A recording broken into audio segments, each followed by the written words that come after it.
So much for these explosive two tight end sets in Cleveland in 2020. David Njoku has asked for the Cleveland Browns to trade him.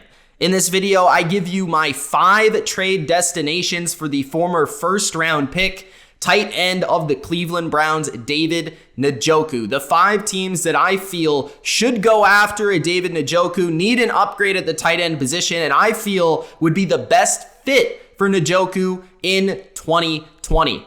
David Njoku is one of the most athletic tight ends in the NFL. This is a 97th percentile athlete at the tight end position. This guy has a massive ceiling to be one of the premier tight ends in the game as a receiver, with great speed, agility, open field ability, the hands, everything that it takes to be a really good tight end in the modern NFL.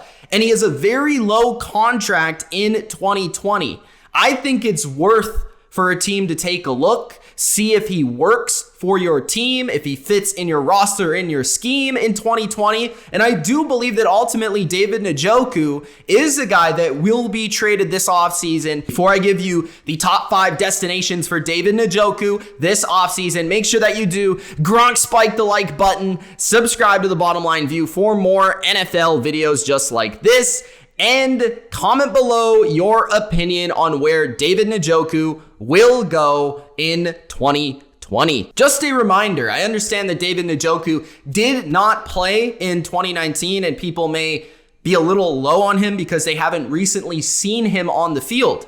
But let me actually remind you that this guy was very productive in the 2018 season, the first season with Baker Mayfield at quarterback for the Browns. He had 56 catches for 639 yards and 4 touchdowns and was one of the premier guys that we thought could break out in 2019. It exactly didn't go that way because of some injuries and the way that the Browns shifted their offense this past season. And I feel that has actually impacted Njoku, them signing Austin Hooper. That's changed his spirits about being on this football team, and that's why I believe he wants to be traded. At number 5, the Washington football team. I'm not going to say their name because we really don't know what it's going to be changed to. So Washington, I believe if you look at their roster, do we even know who their starting tight end is going to be going into the 2019 season? They have no proven commodities at tight end or wide receiver, really, outside of Terry McLaurin, outside of Scary Terry.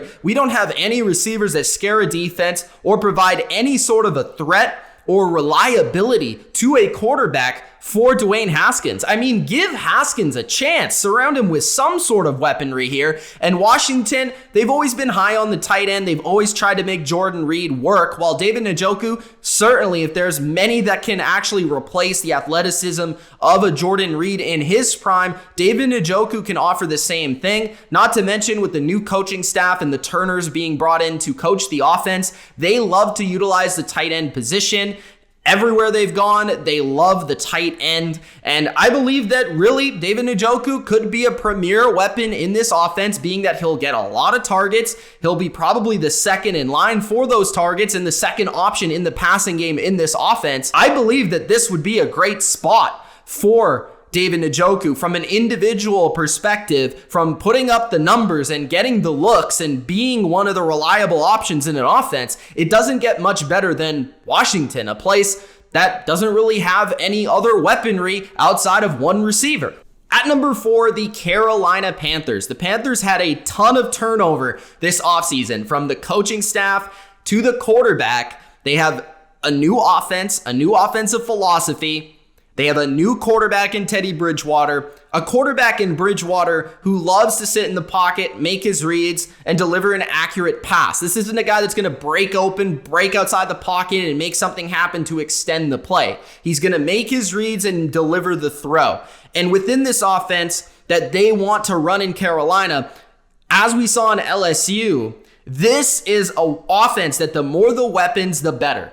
The more the matchups, the more the one-on-ones that they can really take advantage of, the more successful this offense will be. So adding a David Njoku to a receiving core that already has 3 really good receivers, DJ Moore, Robbie Anderson, Curtis Samuel, you add Njoku at tight end, an upgrade over Ian Thomas in my opinion from both an athletic profile perspective and a production perspective, and then of course Christian McCaffrey in the backfield, you would basically have your offensive skill positions on lock. And then you could build the offensive line even more than you already have, build that defense up in the secondary, and this team would have a quick turnaround. I think the Panthers, they definitely have the draft picks to do so. They have the money. I believe the Panthers would be a great spot to take a chance on a former first-round pick in Njoku to see if he can solidify your offensive skill positions. At number 3, the Arizona Cardinals. The Cardinals, they want as many weapons around Kyler Murray as humanly possible. And the thing is here that Cliff Kingsbury, he is an offensive coach.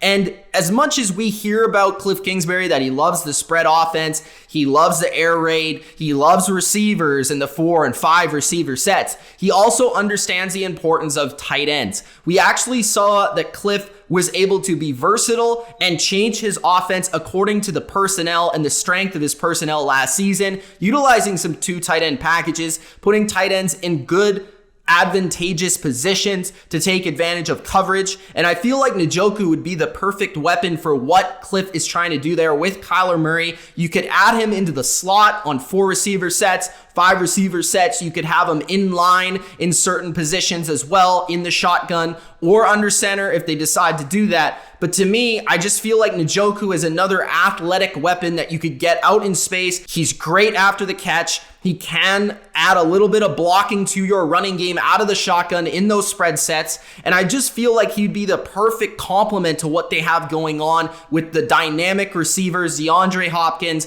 Kyler Murray, Kenyon Drake. I just feel like he is that missing piece to what they have offensively that would really take this offense to not just very good status, but possibly elite, nearly unstoppable status.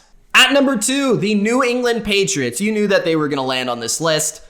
The Patriots, of course, we know that since Gronkowski retired and then came back to go play with Tom Brady in Tampa Bay, the Patriots haven't really been able to solidify or lock down that tight end position. They did draft 2 tight ends in this year's draft, trying to upgrade that position from a talent perspective, but we saw how much it actually hurt the production of this offense when they don't have at least a serviceable tight end. Their tight end position last season was the absolute worst from a production standpoint in the NFL, and an old man Benjamin Watson just wasn't able to get it done. So this year, going into 2020, I do believe that the more tight ends, the better, especially bringing in a guy like Cam Newton, who's always his favorite target, has been the tight end position in Greg Olsen. So adding a guy like David Njoku, who, you know, kind of has a similar track record thus far to a young Greg Olsen, a guy that in Chicago showed some flashes, showed his athleticism, but until he went to the right place in the right scheme, wasn't able to fully take advantage of it. That could be Njoku. So to me, Njoku would actually be a really nice fit in New England with all that they like to do from the tight end position, whether that's line them out wide in the shotgun, utilize them in multi tight end sets, 2, 3 tight end sets. They love to line up the tight end everywhere, and they love to utilize it as a mismatch opportunity within their offense. And Njoku, given his athleticism, is a mismatch versus any linebacker and a lot of safeties in this league. He'd instantly give the Patriots another weapon, and they just need as many athletes as they possibly can acquire for an offense that is desperately lacking athletes. At number 1, the Green Bay Packers. The Packers, to me, are the number 1 team that I believe should acquire David Njoku. Now, will they be the team that does acquire David Njoku? That's a different story entirely. We've seen the Packers have not exactly in their history been the most aggressive team in acquiring targets for Aaron Rodgers. But I do believe it is time, and I've been saying this for 2 to 3 years,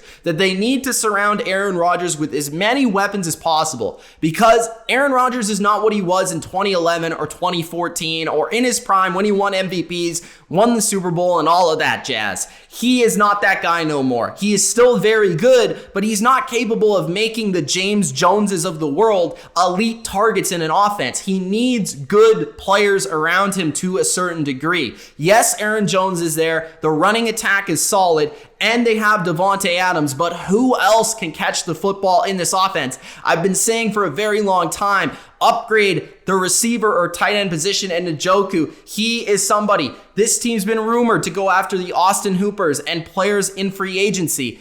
Add a David Njoku, an athlete that Rodgers can utilize, and a guy that would instantly be that second most talented receiver on this team instantly.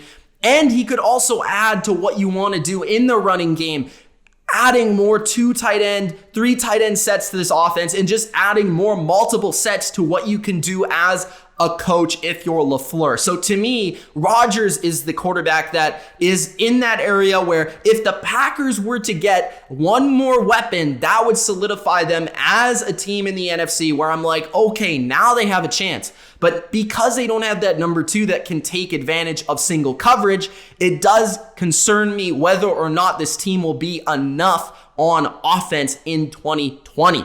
So those are my top 5 destinations for David Njoku, the 5 teams that I feel should go after a Njoku in the trade market this offseason. Let me know in the comments what you guys think. Which teams should go after David Njoku, should trade for David Njoku, and do you believe that Njoku would be a big upgrade to these teams? Let me know in the comments. It's Mitch. Thanks for watching. Gronk spike the like button. Peace.